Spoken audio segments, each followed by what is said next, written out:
Paul and Barnabas, I don't think expected a break. They were already expecting trouble because they knew that trouble and struggle was part of the process. It was necessary for what God was doing through them.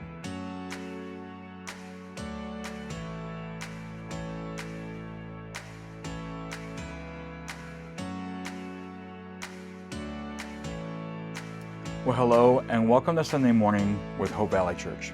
I'm Pastor Sam. I'm the lead pastor here at Hope Valley, and today we're continuing in our study through the book of Acts. We're actually going to be picking up in Acts chapter 14, verse 21. And so before we begin, let me just give you some introductory information to get you caught up and refreshed with where we are so far in our study through the book of Acts. So since Acts chapter 13, we've been following Paul and Barnabas on their first missionary journey through Cyprus and southern Turkey. And in the last town, Lystra, we had seen Paul had healed a man who had been crippled for his whole life. Then Paul and Barnabas had been mistaken as the Greek gods Hermes and Zeus, and they had to stop the people from worshiping them with animal sacrifices. All right. Then Paul had been beaten nearly to death, dragged outside of the city, miraculously recovered, and then continued on to preach in the next town. And all this happened in one town. And they've been through multiple towns, and they've been through multiple hardships, right? And we left off with Paul and Barnabas in Derbe, a neighboring Lycaonian town, and we're about to follow them on their return trip back to Antioch. And so that's where we're picking up here. And as you've been following with us through the last several lessons, you know, they've been through multiple towns in Cyprus and then southern Turkey, and they've had this repeat process of some people hear the message, some people receive it, other people don't. Some people are very hostile to it. Eventually, the town kicks them out, and they move on to the next town. So you can imagine there's been success, but there's also been a lot of failure and a lot of disappointment, or I should say apparent failure. We'll put it maybe more like that. And yet we see Paul and Barnabas persisting and enduring through all of it and being faithful through all of it and continuing to preach. So now we're picking up with them in Derbe, which is the other Lycaonian town, and they're on their return trip. They're going to backtrack their entire travel path through the towns that they have visited as they head back to Antioch.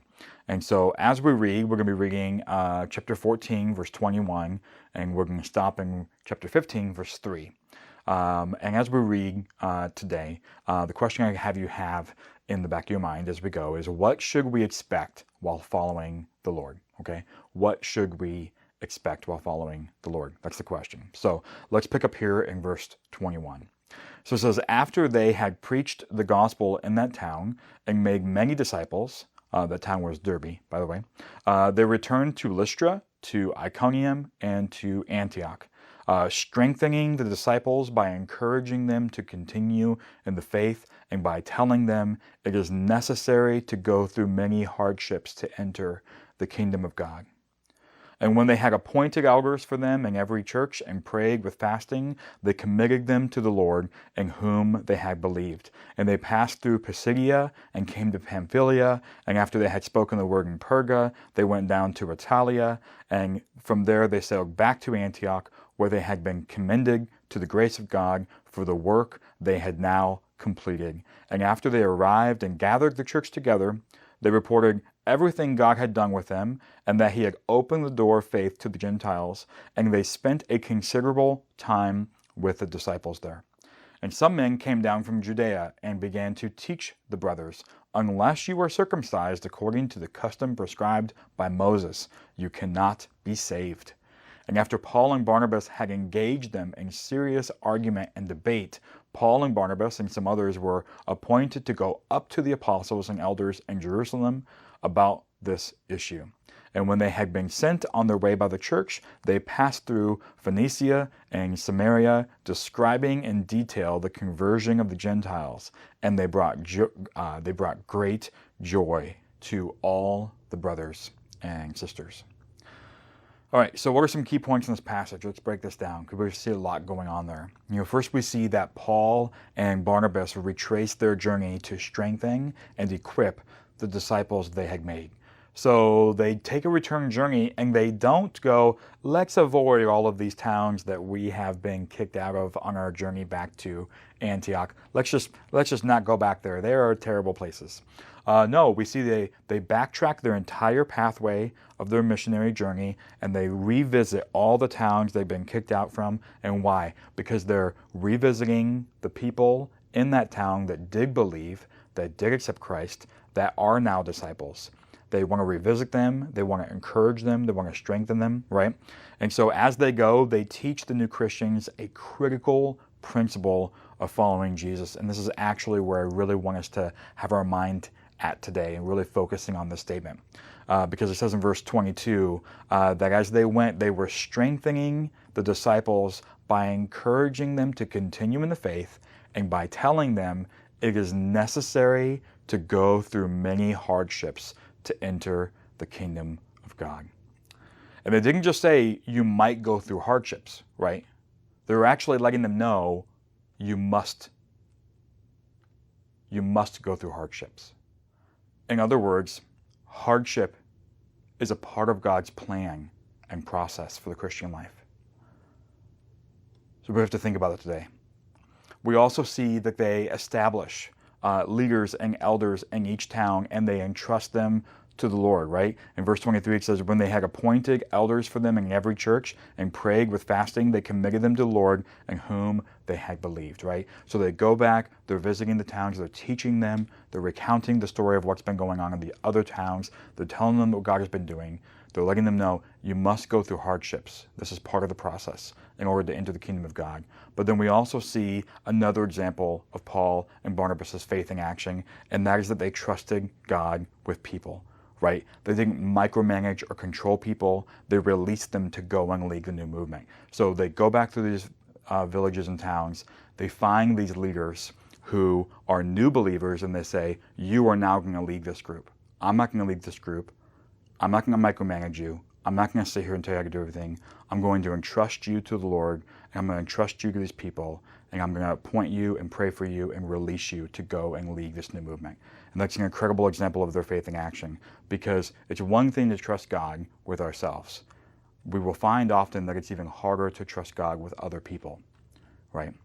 And so Paul and Barnabas, their report encourages as they go. Their report encourages and brings joy to the church, right? They told the whole story. We see this very clearly, right? In verse 27, when they arrived and gathered the church together, they reported everything that God had done with them and that he had opened the door of faith to the Gentiles. Here's what we see Paul and Barnabas not doing, and this is important for us to think about as well. They did not only tell the highlights to make themselves look more successful or to minimize their failures, right? They told everything that the Lord had done with them, it says. So they didn't only tell the highlights. They weren't just trying to make themselves look more successful, and they weren't trying to minimize the difficulties and the failures they experienced. They did not edit the story so that people wouldn't feel bad for them. This is another mistake that is often made, right? I don't share the difficulties in my life and the difficulties and the failures I've experienced because I don't want people to feel bad for me. And they didn't do that. They didn't edit the story so that people wouldn't feel bad for them. They did not focus mainly on their suffering either, right? They didn't focus on their suffering to garner sympathy or prestige for their own endurance, right? So we don't see them minimizing the struggle. We don't see them hiding the struggle. And we don't see them exalting the struggle either. You know, like, oh, look how much we've suffered, man. We're so faithful. We're so full of endurance, man. I almost got killed. These guys stoned me. Those guys threatened my life. And look, here I am. I'm back. They can't exalt themselves through their endurance and their suffering either. They just told the story in its fullness and in its truth, right? The whole picture of the story brought joy. They didn't have to edit it. They didn't have to minimize. They didn't have to highlight in order to stir up joy in people's lives. The whole story of what God was doing, both the good and the bad, both the joyful things and the hard things, all of it in its fullness, that story brought joy, right? We saw in verse 3, and when they were sent on their way, they went through these Romanian towns, describing in detail, right, the conversion of the Gentiles and everything that happened. And it says they brought great joy to all the brothers and sisters. So because Paul and Barnabas understood that suffering and hardship was necessary to the work that God had given them, they clearly didn't speak of it in a way that distracted from the positive things that God had done, right? And also consider Paul's later encouragement to the Ephesians about his own suffering. In Ephesians chapter 3, verse 13, he says, "So then I ask you not to be discouraged over my afflictions on your behalf, for they are your glory." So this is something for us to think through today, right? The statement from Paul and from Barnabas that it's necessary to go through hardships to enter the kingdom of God. Paul and Barnabas understood that was part of the process. And they understood it wasn't a negative thing. It was actually part of the glory of what God was doing in and through them. That through their endurance and through their persistence and through their faithfulness, people were being saved, right? And I just love the way that Paul writes to the Ephesians. He says, "Don't let my sufferings for you discourage you." They're actually something you can be proud of, right? That's an incredible thing to say. But if we can really understand the thing we read at first, that it's necessary to go through hardships to enter the kingdom of God, then we can begin to understand how Paul could write something like that to the Ephesians. So the last point I have here is that we also see that Paul and Barnabas aren't done struggling or fighting. It's not like first missionary journey's over. Boy, that was rough. We had some ups, we had some downs. It was a good time. All right, let's go have a vacation, right? They're not done struggling. They're not done fighting for the people that they have discipled. Because while visiting with their church family in Antioch, Christian Jews, not unbelieving Jews, Christian Jews start putting a legalistic burden on the new Gentile Christians. And we saw this in verse 1 and 2, right? And so Paul and Barnabas immediately get back into action, right? The people that they have just done all this work to bring into the kingdom and the family of God through the gospel, now these people are having this incorrect burden, this wrong burden placed on them that God did not command. And Paul and Barnabas are now stepping up to defend the people that they have brought into the kingdom and saying, no, we're not going to let you do that to them. And the fight's not over. You don't see them go, "Oh man, guys, there's just one thing after another. Why can't you leave me alone?" We don't see them doing that, right? They get immediately back into action because they didn't expect a break. And that's just kind of what I want to leave it on there for now. Paul and Barnabas, I don't think expected a break. They were already expecting trouble because they knew that trouble and struggle was part of the process. It was necessary for what God was doing through them, right? And so let's explore some of these questions because I think this will help us kind of dig more into this. So if you're in a group setting, these questions would be great to discuss. If you're by yourself, maybe pray and just journal over these questions. But here they are. First one I have for you to just go deeper today. What are some commonly held wrong expectations of the Christian life, right? What are some wrong, commonly held expectations of the Christian life? Think about that, discuss that. Why is struggle necessary? Why is it good? It seems from this lesson, from these passages, it seems that struggle is necessary and good. Why? Why is it necessary? Why is it good? Let's talk about that. What needs to change in the way that we talk about what God is doing in our lives?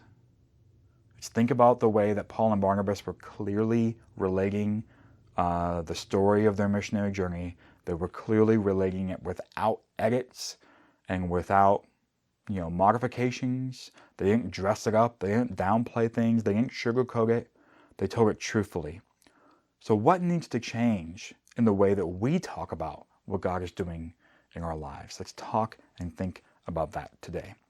Because again, just kind of where I want to leave this is we have to reset our expectations of following the Lord and understand that following the Lord is about making things better, not making things easier, right? The Christian life will not necessarily make your life easier.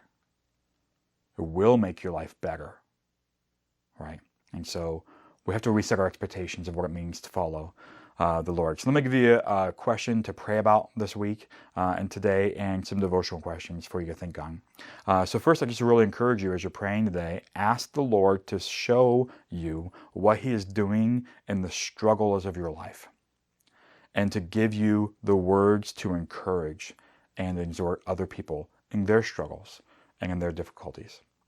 And then for devotional, as I say, every week I take the devotional question and write a little bit of a longer devotional on it on Wednesdays. You can find those at hopevalley.church/devo, D-E-V-O. And here's the question I have for this week's devotion. So what are some stories in your life that you have edited to make yourself look better, or even to make God look better?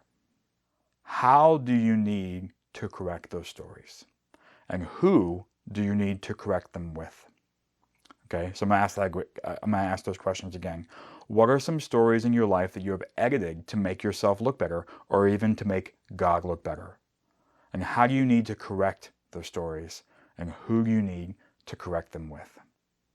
Okay, so think and pray about those questions this week. I hope this has been a blessing for you. In the next lesson next week, we're going to pause in our study through the book of Acts. We're going to talk about what the resurrection of Jesus really means as we celebrate Easter. And then in April, we will jump back into our study through the book of Acts. So in the meantime, again, I hope this has been helpful and a blessing for you. Pray that God will bless you today as He continues to work in your life to shape you into the image of His Son. And so, in the meantime, be blessed. Have a good day. We are so glad you've joined us today. To learn more about Hope Valley Church and get access to free resources, just go to www.hopevalley.church. There, you will also find links to connect with us on Facebook and Instagram, as well as links to our podcasts, now available on Apple, Spotify, and Google Podcasts. And if you're watching this on YouTube, please take a moment to like and subscribe so you can stay up with new videos coming out every week. Hope Valley is a church based in Winchester, Virginia that meets in homes around the region. So if you'd like to find out more about home churches, how they work, and how to locate one near you, just go to hopevalley.church/house. Thanks again for joining us, and may God bless you today.